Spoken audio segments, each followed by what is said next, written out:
با سلام خدمت دوستان و فالوورای عزیز. این سفارشی که میبینید سفارش آقای ارسلان قاسمی است.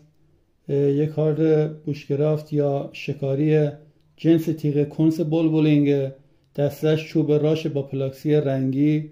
ته دستم به ضرب زن گذاشتم براش. یه سوراخ واسه بند مچی. دو تا این بالا گذاشتم که یه زمانی ستاشو با نخ میتونید به چوب ببندید به عنوان سرنیزه ازش استفاده کنید.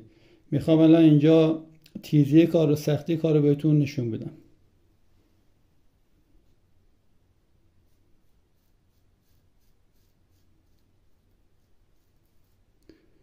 دوستان این تیزی کار رو مشاهده کردید.